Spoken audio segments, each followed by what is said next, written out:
Here's a trick for men. If your partner is having your PMS, bring her out for an exercise. Welcome to Prologue to Wellness. Today we're going to talk about something that every woman goes through, menstruation. What is menstruation cycles about? What is cycle syncing? We've heard it quite a bit. Today we have Dr. Sue with us to shed a bit of light. Hi, Dr. Sue. Good morning. Hi, Cheryl. Hi. So what is cycle syncing? I see a lot on social media. Okay, cycle syncing is all about adjusting your diet, workouts, and daily habits to match the different phases of your menstrual cycle. Okay. Since your hormones fluctuate throughout the month, your body has different needs at different times. By aligning your lifestyle with these changes, you can boost your energy, improve your mood, stay proactive, and feel your best overall. Does that mean that we have to work out in a different way than males, for instance? Well, as you all know, males do not really have this, the menstrual phases that we women go through. So a lot of the times their energy level stays about the same. So for women, different phases of their menstrual cycles, then they have different sort of energy level, I feel. And then I think probably most of us will do our workouts or do the exercises based on that, how we feel or what sort of energy level we have for example, that month. So, Dr. Sue, the whole idea of cycle syncing is kind of following our menstrual cycle, right? What's the 4 phases of the menstrual cycle? Okay, so basically the 4 phases includes the menstrual phase. So usually that is where you're having your menses, day 1 to day 5, or some people a week. And then a second phase is the follicular phase. So this is also about a week, where the estrogen level goes up. Then the third phase is the ovulatory phase. So this is a very short phase. It's that's when you're most fertile. Exactly. So it's about 3 days or so. And then the last phase is the luteal phase. So that is about 10 days before the cycle starts again. Okay. So can you take us through this whole wave of up and down with these 4 phases? During the menstrual phase, when we're having our menses, what should we do? What should we eat? Should we exercise? Should we not? Okay. So in the menstrual phase, this is where your hormones are the lowest. Okay. So I think that's when our body feels quite tired. And then if you are into exercise, for example, you may notice that maybe that week, you instead of going every day for exercise, you maybe go once or twice a week. That's fine because you're still exercising. But you still need to have a rest. At the same time, you also have to improve on the diet a little bit because that's where we are menstruating. So we need to consider taking a lot more iron-rich food. Okay, examples would be Okay, my favorites are tofu. Okay, lentils. Yeah. And then obviously the red meat. Okay. I mean, some people are not a big fan of red meat. So the other option is supplements. Iron supplements. Yeah. Okay, so during this menstrual phase, what you're saying is that we should still be active. We should consider more iron-rich foods. Yep. But just out of curiosity, because when we were growing up, we had PE lessons, physical education classes, and we would say, sorry, teacher, I am having my menses. Can I excuse myself from PE? And we would be allowed to. Yes. So we've been growing up with that. And is that wrong? It's not wrong or right. I am assuming, because when I was in school, that's also happened to me. When I'm having menses, my PE teacher will tell me to rest. But I feel that now that I understand this a little bit more, you can still exercise if you're having your menstruation. That depends on your body and how you feel, for example, that day. Okay. I probably think when we were in school, we don't have enough nutrients or iron-rich food and things like that causes us to be very fatigued or tired. Yeah. Okay. So during the menstrual phase, we can still be active, but of course listen to your body. Yes. And after the menstrual phase, then what happens? Okay, so next will be the follicular phase. This is where the estrogen hormones start to rise. Okay. That's when the people will feel, the ladies will feel the energy, higher. And then they are also a bit more creative. This is a good time for them to enjoy high intensity exercises. Yes, when you're feeling your best, you're feeling strong, you're feeling like I'm a superwoman. So basically this is where you can maximize and leverage this period to, I guess, train harder. That's what the idea is, right? Yes. Okay. On top of that, do not forget to hydrate yourself. Obviously, eat higher proteins and also your carbs, because when you are doing high intensity training, you do need the energy, the fuel to help you exercise during that time. Okay, so we have gone through the menstrual phase, then the follicle phase, and what happens next? Okay, during the ovulatory phase, as you know, this is the time where the estrogen and the testosterone will peak. So then this is also the time where you feel very confident and then you're very sociable. You're suddenly very like happy and sociable. Okay. Yeah, so you should take advantage of this to do like strength training, for example, CrossFit, running, like mixing and matching your exercises. You can also do yoga, Pilates. So I think this is the time where, like for myself, in this period, I feel like I can exercise every day, like 5 times a week maybe.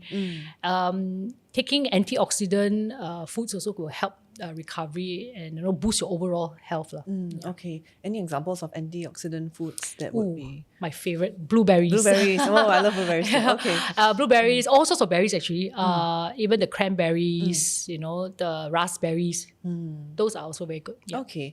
So after, and this period lasts for quite a short time, this Yes. ovulatory period. Then we move on to the Luteal last phase, right? Luteal phase. Okay, so luteal phase is quite a long phase, probably about 10 days. This is when the progesterone hormone increases. This is what I think some people call PMS. And it's the longest phase of the entire cycle. So most of the time we will feel fatigue or feel very bloating. We feel a bit moody, that time.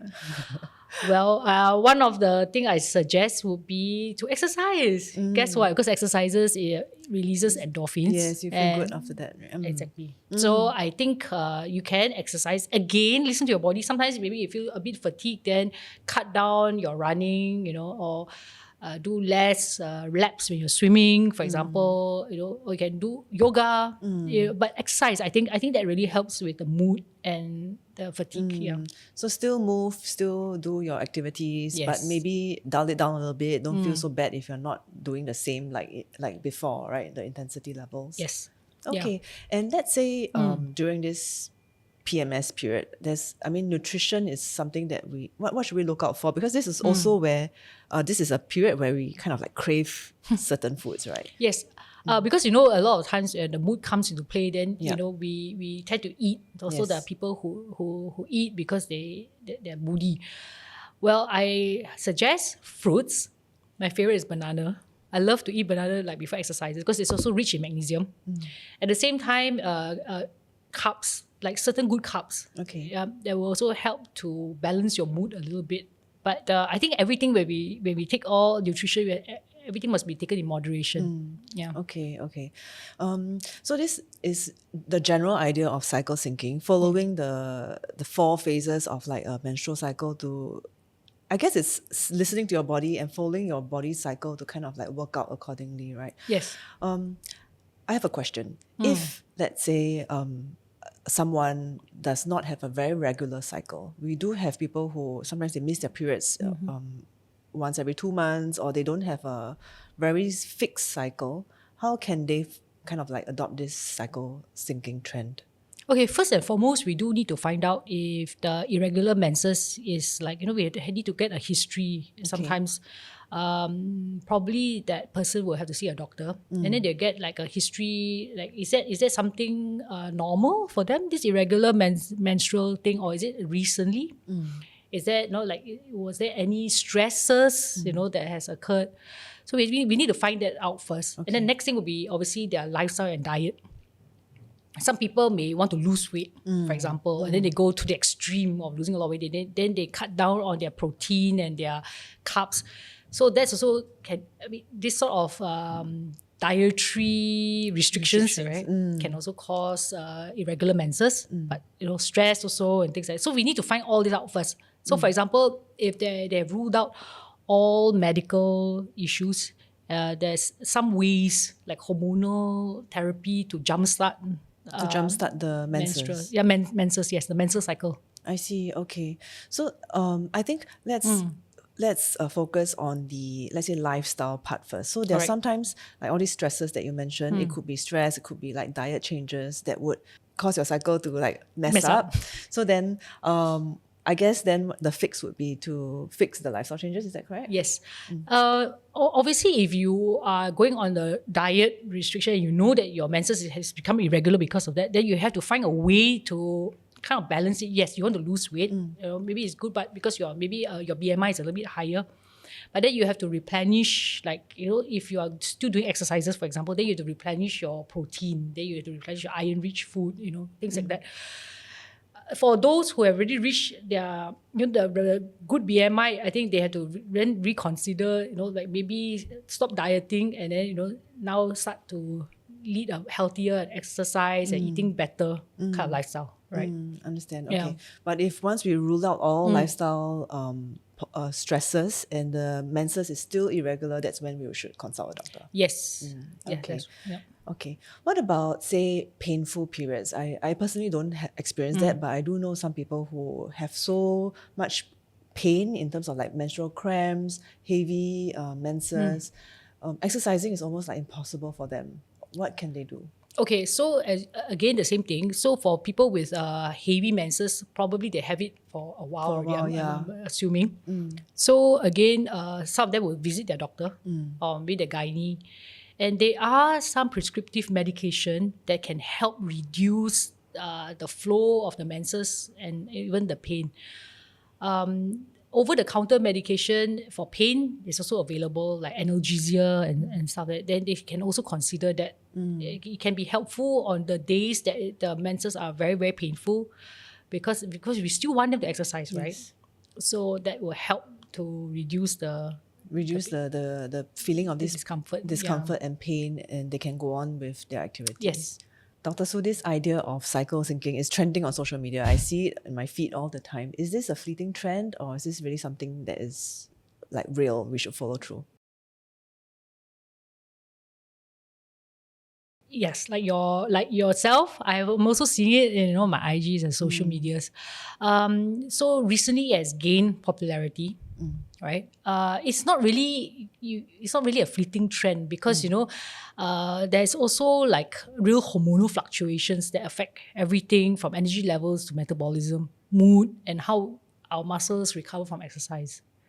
So scientific research shows that estrogen and progesterone influence things like endurance, strength, and even joint stability. So it's actually basically it has never changed from day one, or hormones are hormones, and this cycle is something we've been going through. Yes, it's just, I guess, getting a little bit more popularity on social media. I mean, I think it's good for women in this day of age to know that how we can maximize our lifestyle, exercise and diet based on our hormones, right, for that month. I think it's a very good way, but it's not like a rigid sort of like a set of rules that we need to follow. I think it's more like to look at just say for that month, you're having your menses and you are full of energy. Somehow, you exercise. Maybe the following month, during your menstrual cycle, menstrual phase, you feel tired and you just only exercise once. It's not like a hard and fast rule. But basically it's just a way to like help women, right, understand during certain phases, you can do certain things to improve. I think what I'm getting out of this is that it's more important that you understand your own body. We understand that there is this cycle, but you may or may not have the same kind of like experience with another woman. So exactly. It's best to really know yourself and listen to your body. Also keep in mind that just say you're on a certain phase and then you feel fatigue or you feel a bit down, but doesn't necessarily mean you just sit down and do nothing, but maybe some sort of like a mild sort of activity may also kind of boost your mood a little bit, so you have to keep that in mind also, not just like, oh, today I don't feel like it, I'm just going to do nothing. Agree. Okay, so here's a trick for men. If your partner is having your like PMS, bring her out for an exercise. Yes, I think that's all. Buy them chocolate. All chocolate. Yeah. So cycle syncing, what are the benefits that a woman might have working with it instead of against it? Okay. So working with your cycle instead of fighting against it can go far beyond just feeling a little less drained. It has the potential to completely shift how you experience your body, energy, and overall well-being. So first, more energy, less burnout. Then instead of pushing through your workouts or tasks when your body actually is craving for rest, on the days when you have more energy, that's when you can like optimize your exercises and you can do like higher intensity workouts and stuff like that. So this is actually a good way to know when to use more energy and when to use less. And it's more sustainable, throughout the month. So basically riding the wave when you're down, ride the wave when you're high. Yes, yeah, exactly. What other benefits are there? Better mood, mental clarity. So hormones do play a huge role in mood regulation, as you know. So syncing a lifestyle with your cycle may help reduce anxiety, irritability, and some people say brain fog, giving your body what it needs at the right time. Yeah.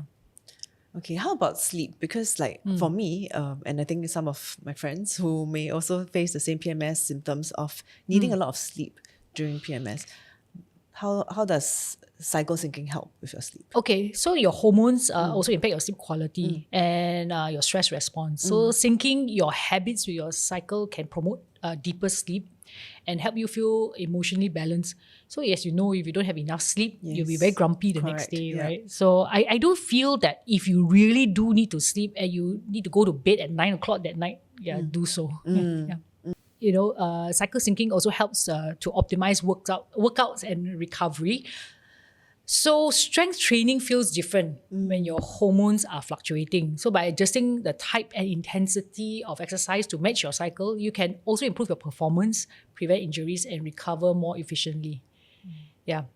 The other last thing I want to point out is, the hormones and the PMS symptoms, for example. So by cycle syncing, it can help to support your body with the right nutrients, movement, and self-care. Each phase can help stabilize blood sugar, reduce inflammation, and ease symptoms like bloating, cravings, and cramps. So overall, you kind of like manage your PMS symptoms by cycle syncing. Yes. Nice. How about in the longer term? Are there any long-term benefits with cycle syncing? Sure, definitely there are a few. Okay, so one of them is you will have stronger metabolism, better body composition. Syncing nutrition and workouts with hormonal changes can improve metabolism, support lean muscle growth, and reduce inflammation. Over time, this can lead to better weight management and body composition. So the other one would be reproductive health? Yes, and hormonal health. So supporting your body throughout your cycle can have lasting benefits. For fertility, perimenopause, and overall reproductive health, it can also help prevent hormonal imbalances that contribute to issues like PCOS, endometriosis, and irregular cycles. So Dr. Sue, you mentioned that cycle syncing is not a rule book or it's not a very hard and fast kind of thing. Yes. For some people, maybe this might not work for them, I imagine. Who are these people? I would assume that those on hormonal birth control pills, because the birth control pills in itself already regulates hormone levels artificially. So meaning natural fluctuations don't occur for these women in the same way that those who are not taking birth control pills. However, syncing with lifestyle factors like focusing on rest and different workouts at certain times of the month can still be beneficial for this group of women. So even though their cycle is not like a consistent or like with the natural cycle, they can still follow what their body feels. Okay. Yeah. How about women who are, let's say, perimenopausal or menopause or postmenopausal? The cycle would change, maybe becoming longer or their periods less regular. How can they adopt cycle syncing? Okay, they can still practice this cycle syncing. So for ladies who are in their perimenopausal stage, they will notice maybe their menses will start to be, maybe the menstrual phase will shorten and maybe the other phases will lengthen. Maybe the ovulatory phase will be, instead of 3 days, 1 day, that sort of thing. So I think tracking the hormone, your hormones or your menses every month may help. That's one. but doesn't mean that they cannot follow cycle syncing. So if you are again, really full of energy and you have at a certain phase you can do like certain exercises, that's when you take the advantage of exercising. Then during the phase of your menstrual phase when you're tired and then you need to rest, that's when you rest. For post-menopausal, for example, so these are the time where for 12 months the female or the ladies doesn't have their menses. They can still practice cycle syncing. Without even having their menses? Yes, without having menses. I probably think that maybe then the menstrual phase is not applicable, right? But I do feel that women do feel tired, right? Then they should also take their rest. But I think post-menopausal women really need to now spend a little bit more time with their, their nutrition. Exercise is important because we still need to exercise to build your muscle, to avoid osteoporosis and things like that. But that's when also I think your nutrition is more important, like also in that period. Yeah. So during your postmenopausal phase, what sort of what nutrients do you need a little bit more? Well, I would advise like vitamin D, calcium, still the antioxidants. Again, the protein, if you're going to build muscles, because you don't want to have muscle atrophy. As we grow older, we tend to have muscle atrophy. So to prevent that, we do need to build on this muscle. Yeah. Okay. So for some people who might feel that like cycle syncing is very complicated, I need to like track and stuff. What would you say to them? I would say. Okay, so I know it's a trend now and all that. There's still going to be a group of people that is a bit like, this is just a trend. It's too complicated. Yeah. But many people think that cycle syncing means micromanaging every meal, correct, workout or daily habit. But in reality, it's about small, flexible adjustments, not rigid rules, right? So you don't need to overhaul your life, change everything. You just need to be aware of your body's natural shifts and making simple tweaks, which can make a big difference. Yeah.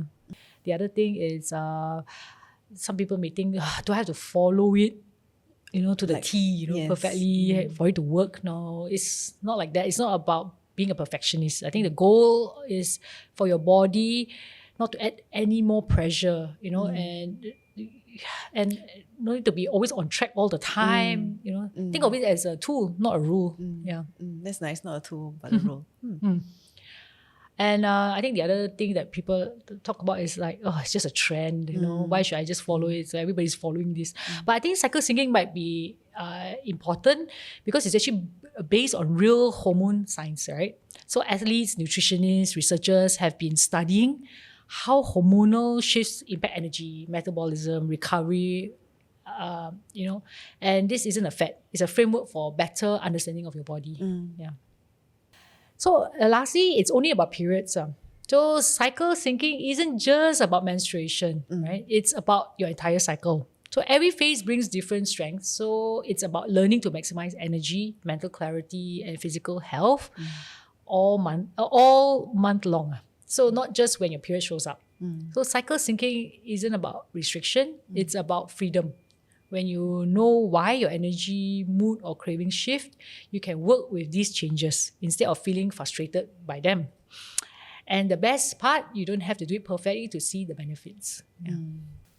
Dr. So, thanks so much for sharing all this. If we were to sum it all up into 3 of your top tips for women who want to incorporate cycle syncing into their daily lives, what would you say? Start small, keep it flexible, use it as a tool, not a rule. Yeah. Nice. Okay. Thanks so much for sharing, Dr. Su. Thank you. Remember, ladies, start small, keep it flexible, and it's a tool for you, not a rule. And this sums up our episode on cycle syncing. At Prologue, we believe that healthcare deserves a new narrative. If you found this episode useful, please feel free to like, subscribe, and share this with your friends who might find this useful. Until then, take care.